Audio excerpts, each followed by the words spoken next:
आज हम पढ़ने वाले हैं cell the unit of life. ये एनसीईआरटी क्लास 11th का एक चैप्टर है जिसके मैंने ये शॉर्ट नोट्स बनाए हुए हैं। मैं आपको बताऊंगी कि किस तरीके से मैंने एनसीईआरटी कवर की है, वो भी 1 2 3 4 5 और 6 पेजेस में एनसीईआरटी के दोनों चैप्टर कवर हो गए हैं, cell the unit of life and cell division, cell cycle and cell division. तो आज हम सबसे पहले पढ़ने जाएंगे कि सेल जो होता है वो क्या होता है। Fundamental structural and functional unit of all living organism. ये एक स्ट्रक्चरल एंड फंडामेंटल यूनिट होती है सारे लिविंग ऑर्गेनिजम्स की। सबसे पहले जो रॉबर्ट हुक नाम के साइंटिस्ट थे, उन्होंने 1665 में नेम दिया था सेल, लेकिन उन्होंने डेड सेल को नाम दिया था सेल। 1674 में ल्यूवेन होक आए, उन्होंने स्टडी करी ऑन लिविंग सेल्स के ऊपर। रॉबर्ट हुक ने तो डेड सेल्स पे काम किया, लेकिन ल्यूवेन होक आने के बाद उन्होंने लिविंग सेल्स पे काम करना शुरू करा। उसी तरह से 1831 में रॉबर्ट ब्राउन आए, उन्होंने न्यूक्लियस को डिस्कवर कर दिया। उसके बाद आई सेल थ्योरी। सेल थ्योरी 1838 में और 1839 में दो साइंटिस्ट ने दी थी, जिनका नाम था मैथ्यूस शील्डन एंड थियोडर श्वान। शील्डन ने प्लांट सेल्स को डिस्क्राइब किया और श्वान ने एनिमल सेल्स को डिस्क्राइब किया। जो प्लांट सेल्स थे उनमें क्या था, सेल वॉल प्रेजेंट थी और सेल मेम्ब्रेन प्रेजेंट थी। एनिमल सेल्स में ओनली प्लाज्मा मेम्ब्रेन। तो उन्होंने ये बताया कि जो आउटर थिन लेयर थी वो क्या थी, प्लाज्मा मेम्ब्रेन थी। Bodies of animals and plants composed of cells and products of cells. उसके बाद रुडोल्फ वर्चो आए 1855 में, उन्होंने सेल को डिवाइड किया एंड ये बोला कि जो नए सेल्स होते हैं वो formed from the pre existing cells. पुराने सेल से ही नए सेल का निर्माण होता है। उसके बाद दो टाइप के सेल्स को डिस्क्राइब किया, that is prokaryotic cells and eukaryotic cells. Prokaryotic cells जो थे उनमें किसी तरह की कोई मेम्ब्रेन बाउंड न्यूक्लियस कुछ नहीं था, लेकिन यूकैरियोटिक सेल्स जो थे उनके अंदर मेम्ब्रेन बाउंड न्यूक्लियाई प्रेजेंट था, मतलब न्यूक्लियर एनवलप के अंदर न्यूक्लियस प्रेजेंट था। और इनके अंदर सेल ऑर्गेनल्स भी किसी तरह के सेल ऑर्गेनल्स प्रेजेंट नहीं होते हैं। जैसे सेल ऑर्गेनल्स में endoplasmic reticulum, ribosomes, Golgi body, इस तरह का कुछ नहीं होता प्रोकैरियोटिक सेल्स में। लेकिन यूकैरियोटिक सेल्स में मेम्ब्रेन बाउंड ऑर्गेनल्स प्रेजेंट होते हैं, जैसे endoplasmic reticulum, Golgi body, mitochondria, lysosomes, microbodies, vacuoles. उसके बाद क्या होता है, जो प्रोकैरियोटिक सेल्स होते हैं उनमें राइबोसोम्स होते हैं। दो तरह के राइबोसोम्स होते हैं, 50S और 30S। और जो यूकैरियोटिक सेल्स हैं उनमें राइबोसोम्स होते हैं 80S एंड 70S। इनमें मीसोसोम्स फाउंड होते हैं, इनमें नहीं होते हैं। और इनकी जो मतलब साइज़ होता है वो 15 से 20 नैनोमीटर होता है। उसके बाद यहाँ पे इसका एग्जांपल देखेंगे हम प्रोकैरियोटिक सेल्स का, bacteria, blue green algae, mycoplasma, pleuropneumonia like organisms, इस तरह से। और इसमें यूकैरियोटिक्स में आते हैं प्रोटिस्टा, प्लांट, एनिमल्स, फंजाई, ये सारे के सारे यूकैरियोटिक सेल्स हो जाते हैं। ठीक है, आपने सेल वॉल देखा होगा। सेल वॉल किस में मिलती है, प्लांट्स में मिलती है। लेकिन ये सेल वॉल क्या करती है, प्रिवेंट वर्स्टिंग ऑफ सेल, सेल को वर्स्ट होने से बचाती है, मतलब रक्षा करती है एक प्रकार की सेल की। बाहरी कवच होता है जो सेल की रक्षा करता है। Plasma membrane inner most membrane होती है। उसके बाद जो नर्व सेल होता है वो सबसे लॉन्गेस्ट सेल होता है। राइबोसोम्स इन प्लांट्स में क्लोरोप्लास्ट होते हैं। Mitochondria, rough endoplasmic reticulum, mycoplasma smallest cell होता है। सबसे लॉन्गेस्ट सेल कौन सा है, नर्व सेल है। और सबसे छोटा सेल जो है वो माइकोप्लाज्मा है, जिसकी साइज रहता है 0.3 माइक्रोमीटर इन लेंथ। उसके बाद बैक्टीरिया जो होता है 3 to 5 माइक्रोमीटर होता है। लार्जेस्ट सिंगल सेल पूछे तो ऑस्ट्रिच का लार्जेस्ट होता है, जिसकी साइज़ रहता है 10 to 15 सेंटीमीटर। उसके बाद आता है आरबीसी का साइज़ होता है 7.0 माइक्रोमीटर। तो अगर पूछा जाए सबसे बड़ा सेल कौन सा होता है, लॉन्गेस्ट सेल नर्व सेल होता है, और लार्जेस्ट सिंगल सेल पूछे तो ऑस्ट्रिच, और सबसे स्मॉलेस्ट सेल होता है माइकोप्लाज्मा, जिसका साइज़ होता है 0.3 माइक्रोमीटर। इसके बाद देखो आपको मैं दिखाऊंगी, ये देखो इस तरह से ये आरबीसीज होते हैं, इनका राउंड एंड बाइकॉनकेव होते हैं। डब्ल्यूबीसी अमॉइवर्ड होते हैं। कॉलमनर एपिथेलियल सेल्स इस तरह से लॉन्ग एंड नैरो होते हैं। ये देखो नर्व सेल्स इस तरह के होते हैं, ब्रांच्ड स्ट्रक्चर होता है। उसके बाद ट्रैकिड्स इलोंगेटेड होते हैं। मीजोफिल सेल्स इस तरह से राउंड एंड ओवल होते हैं। ये सारे सेल्स हम आगे चैप्टर्स में पढ़ेंगे। ट्रैकिड्स के बारे में हम टिश्यूज़ में बात करेंगे। उसके बाद ये प्रोकैरियोटिक में एक शॉर्ट दोबारा देख लो, इसमें न्यूक्लियर मेम्ब्रेन नहीं होती है, इसमें प्रेजेंट होती है। न्यूक्लियस एब्सेंट होता है, इसमें प्रेजेंट होता है। सेल ऑर्गेनल एब्सेंट होते हैं, इसमें प्रेजेंट होते हैं। राइबोसोम्स दोनों में होता है, लेकिन इसमें 70S होता है, इसमें दो टाइप के होते हैं, 80S और 70S। प्रोकैरियोट्स में सेल वॉल प्रेजेंट होती है, और वो किसकी बनी होती है, पेप्टोडोग्लाइकेन एंड म्यूरेमिक एसिड। यूकैरियोट्स में प्रेजेंट होती है, लेकिन प्लांट सेल्स सेल्लोस और काइटिन की बनी होती है। सेल डिवीजन ए माइटोसिस, इसमें माइटोसिस और मियोसिस होता है। वैक्यूल्स एब्सेंट होते हैं, इसमें प्रेजेंट होते हैं। क्रोमोसोम्स नेक्ड और folded genome, circular double standard DNA होता है। और ट्रू क्रोमोसोम्स, एंड इसमें ट्रू क्रोमोसोम्स होते हैं और एक से ज़्यादा होते हैं। अब हम इनके बारे में बारी बारी से पढ़ेंगे। ये देखो मैंने शॉर्ट नोट्स बना रखे हैं, ये फुल शॉर्ट नोट्स हैं। आप भी इस तरह के शॉर्ट नोट्स बना सकते हैं, जिसमें सबसे पहले आपको मैं बताऊंगी एंडोप्लाज्मिक रेटिकुलम। इसमें एंडोप्लाज्मिक रेटिकुलम होता है। एंडोप्लाज्मिक रेटिकुलम का जो स्ट्रक्चर है वो इस तरह का होता है। इसको डिस्कवर किया था 1945 में पॉटर। इस तरह का स्ट्रक्चर होता है। इसमें दो टाइप के होते हैं एंडोप्लाज्मिक रेटिकुलम। एक तो होता है रफ एंडोप्लाज्मिक रेटिकुलम और स्मूथ एंडोप्लाज्मिक रेटिकुलम। जो रफ एंडोप्लाज्मिक रेटिकुलम है उसमें क्या होता है, आर से रफ और आर से राइबोसोम्स, मतलब उसमें राइबोसोम्स अटैच होते हैं। स्मूथ एंडोप्लाज्मिक रेटिकुलम में राइबोसोम्स एब्सेंट होते हैं।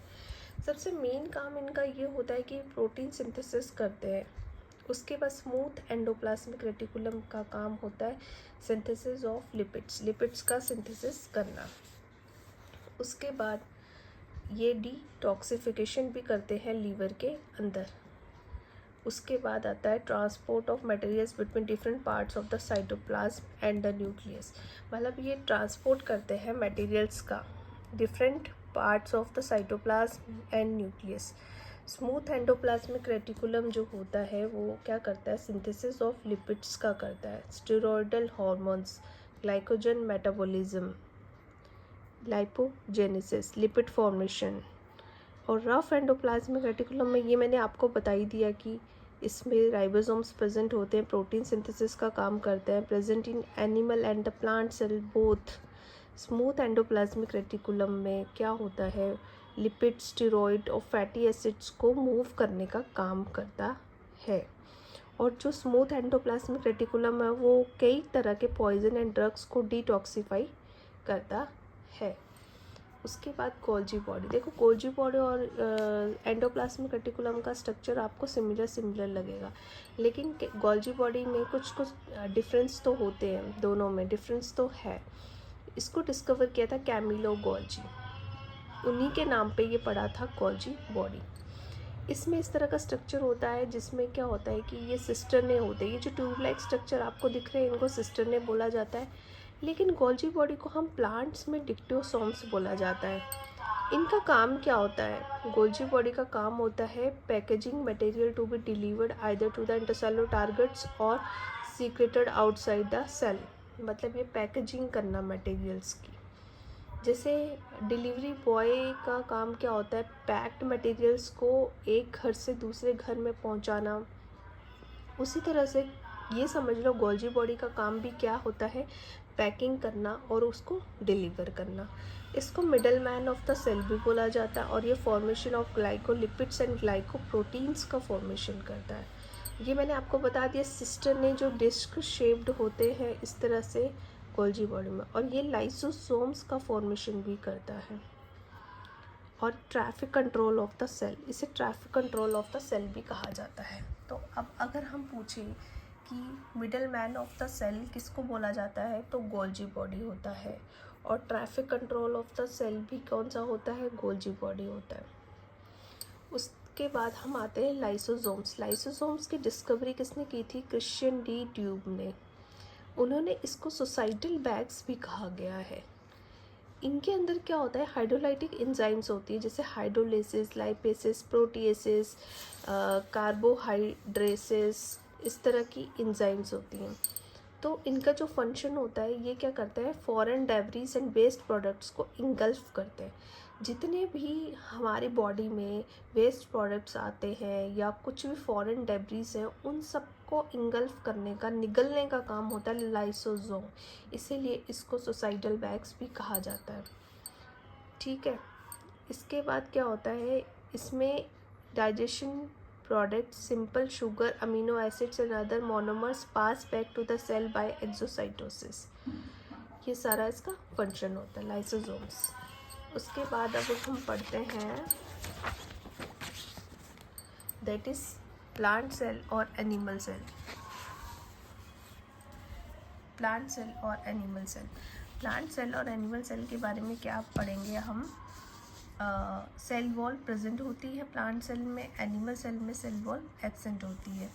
प्लास्टिड्स प्रेजेंट होते हैं फंजाई को छोड़ के, बाकी एनिमल सेल में एब्सेंट होते हैं। सेंट्रोसोम प्लांट सेल में एब्सेंट होता है, एनिमल सेल में भी एब्सेंट होता है।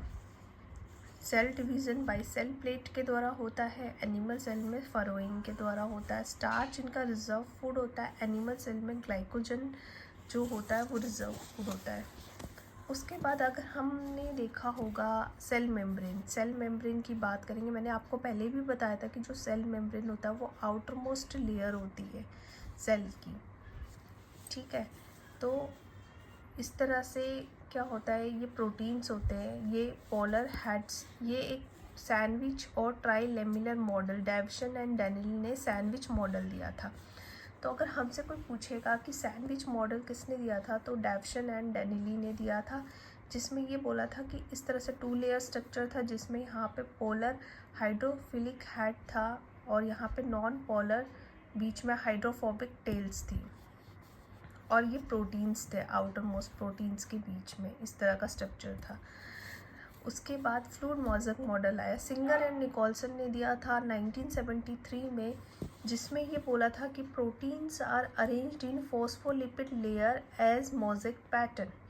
इसको एक गुलाब जामुन मॉडल भी कहा गया था। जैसे आप लोगों ने गुलाब जामुन देखे हैं, गुलाब जामुन जो होते हैं वो चाशनी के अंदर डले हुए होते हैं, इसी तरह से प्रोटीन्स भी अरेंज थे फॉस्फोलिपिड लेयर में मोज़ेक पैटर्न में। तो प्रोटीन्स को तो गुलाब जामुन बोला गया, और वो किसके अंदर थे, फॉस्फोलिपिड लेयर यानी चाशनी के अंदर। तो इनका जो फंक्शन था ट्रांसपोर्ट ऑफ मॉलिक्यूल्स, और ये सिलेक्टिवली परमिएबल थी। सिलेक्टिवली परमिएबल क्यों बोला गया, कि ऐसा नहीं कि कुछ भी सेल के अंदर आ जाए और हम उसको एक्सेप्ट करेंगे और जाओ जाओ आप तो अपना काम करो, ऐसा नहीं होता। इन्होंने वही मटेरियल्स एक्सेप्ट करने थे जो यूज़फुल हो, मतलब सिलेक्टिव हो। सारे मटेरियल्स को सिलेक्ट करने का ठेका नहीं था इस लेयर का। Plasma membrane selectively permeable lipid bilayer होती है, जिसमें क्या होता है कि प्रोटीन्स जो होते हैं वो 52% प्रोटीन है, लिपिड्स 40% है। और प्रोटीन्स कौन से होते हैं, 2 तरह के प्रोटीन्स पाए जाते हैं, पेरिफेरल और इंटीग्रल प्रोटीन्स पाए जाते हैं। Transmembrane proteins form tunnel. इस तरह से हमने पढ़ लिया। सिलेक्टिवली परमेबल होती हैं, 2 तरह के प्रोटीन्स होते हैं, प्रोटीन एंड लिपिड्स होते हैं। प्रोटीन में 2 तरह के, पेरिफेरल होते हैं और इंटीग्रल होते हैं। ठीक है। प्रोटीन की संख्या मतलब प्रोटीन का परसेंटेज ज़्यादा होता है, 52%, लिपिड का 40% हो जाता है। तो हमने दो तरह के मॉडल देखे। फर्स्ट इज सैंडविच मॉडल जो डेविसन डैनिली ने दिया था, और फ्लूड मोज़र मॉडल जिसने सिंगर एंड निकोलसन ने दिया था 1973 में। उसके बाद अगर हम बात करें सेल वॉल की, सेल वॉल को डिस्कवर्ड किया था रॉबर्ट हुक ने। ठीक है, इसका फंक्शन क्या था कि सेल को प्रोटेक्ट करना मैकेनिकल डैमेज एंड इन्फेक्शन से, सेल को डैमेज करने से ये बचाता है, मतलब उसकी रक्षा करता है सेल की बाहरी कवच के फॉर्म में। जैसे आपने तलवार और ढाल होती है, तो ढाल जो होती है वो युद्ध में योद्धा को बचाती है, उसी तरह से यहाँ पे सेल वॉल जो होती है वो सेल को बचाने का काम करती है, वो एक ढाल का काम कर रही है। उसके बाद आता है प्राइमरी, ये भी सेल वॉल जो होती है वो 3 तरह की होती है, मतलब इसमें 3 लेयर्स होती हैं, जैसे primary wall, middle lamella, secondary wall. Primary wall जो होती है वो इलास्टिक इन नेचर होती है, क्योंकि उसमें सेलुलोज बहुत कम होता है और वो बहुत इलास्टिक होती है। मिडल लैमेला जो होता है वो किससे बना हुआ होता है, कैल्शियम पैक्टेट लेयर से बना हुआ होता है। सेकेंडरी वॉल जो होती है वो रिजिड हो जाती है और उसमें सेलुलोज की संख्या बहुत ज़्यादा होती है। Algae, mannans, galactans, cellulose, plant cellulose, hemicellulose, pectins में के बने होते हैं। एल्गी में जो सेल वॉल होती है वो किसकी बनी होती है, मैनस, गैलेक्टन्स और सेलुलोज की। प्लांट्स के अंदर किसकी बनी होती है, सेलुलोज, हेमीसेलुलोज और पैक्टिन्स की। फंक्शन मैंने आपको बता ही दिया कि सेल को प्रोटेक्ट करती हैं और सेल को बचाती है हाई टारगेट प्रेशर से और बस्टिंग से, इस तरह से। ठीक है, उसके बाद हम पढ़ते हैं वैक्यूल्स। वैक्यूल्स की बात करते हैं। अब हम पढ़ेंगे इसमें vacuoles, mitochondria and plastids. Vacuoles जो होता है वो वाटर सैप होता है और ये एक प्रकार का एक्सट्रेक्टिव products and other material not useful, जो सेल के लिए मटेरियल यूजफुल नहीं है उसको एक्सक्रीटरी प्रोडक्ट्स को बाहर निकालने का काम करता है वैक्यूल्स। वैक्यूल अगर पूछा जाए कि ये डबल मेम्ब्रेन होता है या सिंगल मेम्ब्रेन होता है, तो आप कहेंगे कि वैक्यूल जो होता है वो सिंगल मेम्ब्रेन हो जाता है और उसकी सिंगल मेम्ब्रेन को बोला जाता है टोनोप्लास्ट, क्योंकि ये वैक्यूल जो होता है प्लांट सेल्स में बहुत बड़ा साइज़ का होता है और 90% ऑफ द सेल एरिया को ये ऑक्यूपाई करता है। ठीक है, तो ये इसका काम ये भी होता है कि ये टर्जिडिटी ऑफ द सेल्स को मेंटेन करता है, मतलब बर्स्ट होने से, एक्सक्रीटरी प्रोडक्ट्स बाहर निकालने में, ये सब चीज़ों में ये वाटर सैप का काम करता है। उसके बाद गैस वैक्यूल्स के बारे में भी आपने पढ़ा होगा। गैस वैक्यूल बॉयंसी का काम करता है।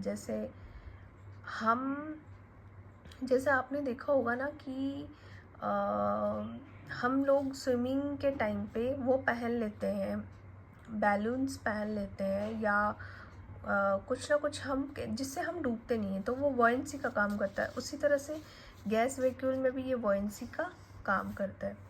माइटोकॉन्ड्रिया जो था वो किसने दिया था, कॉलिकर ने दिया था 1880 में, और इसमें ये बताया गया था कि ये डबल मेम्ब्रेन बाउंड स्ट्रक्चर था। माइटोकॉन्ड्रिया का स्ट्रक्चर देखो इस तरह का होता है। अगर मैं इसको एक्सप्लेन करूँगी तो इसमें ये आउटर लेयर होती है और ये इनर लेयर होती है और ये मैट्रिक्स होता है यहाँ पे, और यहाँ पे ये डबल स्टैंडर्ड डीएनए है। ये वाला जो है ये 70S राइबोसोम्स हैं और ये छोटे छोटे स्ट्रक्चर होते हैं। ये फोल्डिंग्स दिख रही है आपको, ये फोल्डिंग्स को क्रिस्टा बोला जाता है और इस powerhouse of the cell भी कहा जाता है। अब powerhouse of the cell क्यों कहा जा रहा है वो अभी देखेंगे हम। सेकेंड लार्जेस्ट ऑर्गेनल होता है ये, most busy and active organelle in the cell. ये बहुत बिजी ऑर्गेनल हो जाता है, ऐसा नहीं कि बस फ्री रह रहे हैं, ऐसा नहीं है। ये बहुत बिजी होता है, इसके पास बहुत काम होता है, कई चीज़ें करता है ये। क्रिस्टे जो होते हैं इनफोल्डिंग्स माइटोकॉन्ड्रिया, मैंने बताया ना क्रिस्टे ये रही इस तरह की, ये फोल्डिंग्स है ना, ये इस तरह की फोल्डिंग, इनको क्रिस्टा बोला जाता है। ये सरफेस एरिया को इंक्रीज़ करता है। माइटोकॉन्ड्रिया का फंक्शन क्या होता है, साइट फॉर एरोबिक रेस्पिरेशन करना। माइटोकॉन्ड्रिया का फंक्शन होता है कि एरोबिक रेस्पिरेशन करना। और माइटोकॉन्ड्रिया का क्या फंक्शन होता है, cellular energy in the form of ATP, ATP के फॉर्म में सेलुलर एनर्जी प्रोड्यूस करना। ठीक है, इसके जो मैट्रिक्स है उसमें अगर बोलेंगे तो single circular DNA, RNA, 70S ribosome found होता है। प्रोटीन सिंथेसिस का काम भी यही करता है। इलेक्ट्रॉन ट्रांसपोर्ट सिस्टम आगे हम पढ़ेंगे, वो भी उसको हेल्प चलाने में भी ये हेल्प करता है। ऑक्सीडेटिव फॉस्फोराइलेशन का काम भी करता है। Generation of adenosine triphosphate, ATP का जनरेशन भी करता है। उसके बाद आता है प्लास्टिड्स। प्लास्टिड्स जो होता है उसको डिस्कवर किया था हैकल ने, और ये ऑल प्लांट सेल्स में फाउंड होता है। प्लास्टिड्स जो होता है वो प्लांट सेल्स में होते हैं, और इनमें क्या होता है कि क्लोरोप्लास्ट, ल्यूकोप्लास्ट और क्रोमोप्लास्ट 3 तरह के पिगमेंट्स होते हैं, जैसे क्लोरोफिल, कैरोटेनॉइड। ल्यूकोप्लास्ट कलरलेस होता है, क्रोमोप्लास्ट में कैरोटीन और ज़ैंथोफिल फाउंड होते हैं। ल्यूकोप्लास्ट कलरलेस होता है तो oil, starch, protein granule stored हो जाते हैं यहाँ पे। ठीक है, उसके बाद क्लोरोफिल प्रेजेंट इन थाइलाकॉइड। अगर पूछा जाए कि प्लास्टिड्स में क्लोरोफिल कहाँ पे प्रेजेंट हो जाता है, तो chlorophyll present in thylakoid, double membrane organelle हो जाता है। Cell of the plant and algae, store of food. तो क्लोरोफिल कहाँ पे मिलता है, थाइलाकॉइड में। ये देखो एक स्ट्रक्चर आपको दिखाऊंगी मैं, यहाँ पे देखो, ये इस तरह से ये थाइलाकॉइड है। यहाँ पे राइबोसोम्स है 70S, circular double stranded DNA, ये आउटर मेम्ब्रेन, ये इनर मेम्ब्रेन, ये थाइलाकॉइड्स। और नॉन साइक्लिक फॉस्फोराइलाइजेशन, थाइलाकॉइड साइक्लिक फॉस्फोराइलाइजेशन का काम होता है। C3 साइकिल स्ट्रोमा चलाने में स्ट्रोमा हेल्प करता है। Photolysis of the water, water का जो फोटोलाइसिस होता है inner side of thylakoid membrane की वजह से होता है। इस तरह से हम देख रहे हैं। तो अभी हमने क्या देखा, वैक्यूल्स, माइटोकॉन्ड्रिया एंड प्लास्टिड्स। अब हम पढ़ेंगे राइबोसोम, सीलिया एंड सेंट्रोसोम।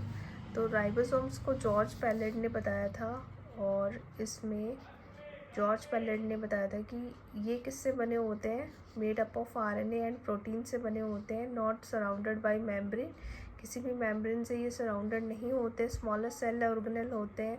लेकिन मैमेलियन आरबीसी जो होती है उसके अंदर राइबोसोम्स एब्सेंट होते हैं। प्रोकैरियोट्स में ये 70S के होते हैं, और यूकैरियोट्स में ये 80S के होते हैं।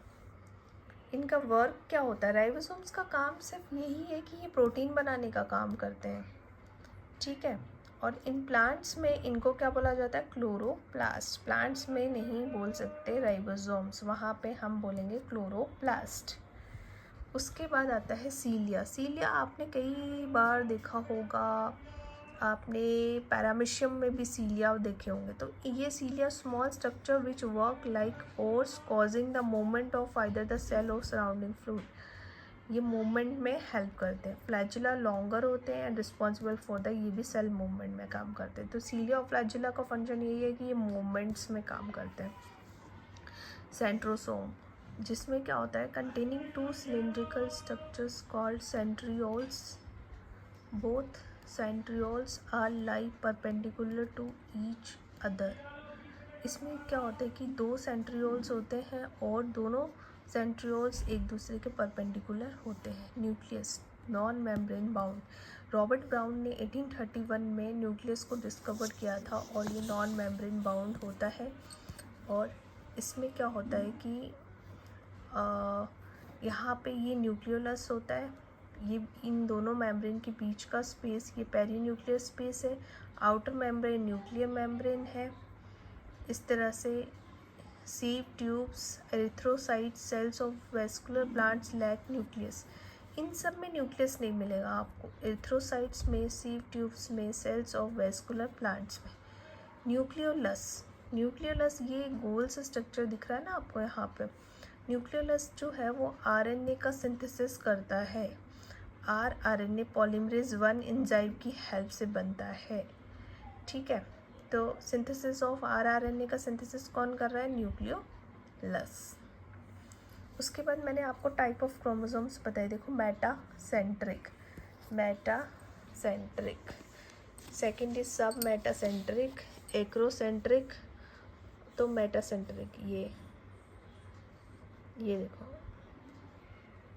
ये सेंटर पॉइंट से इस तरह से ही होते हैं, ये मेटासेंट्रिक हो जाते हैं, ये 2 आर्म्स होगी। और सब मेटासेंट्रिक में क्या हो जाता है कि इसमें एक आर्म लॉन्ग होती है और एक आर्म शॉर्ट हो जाती है, सब metacentric.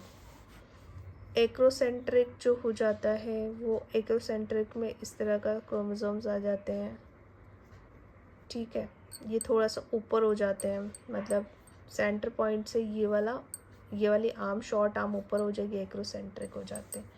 Chromatic, DNA plus RNA plus histone plus non histones.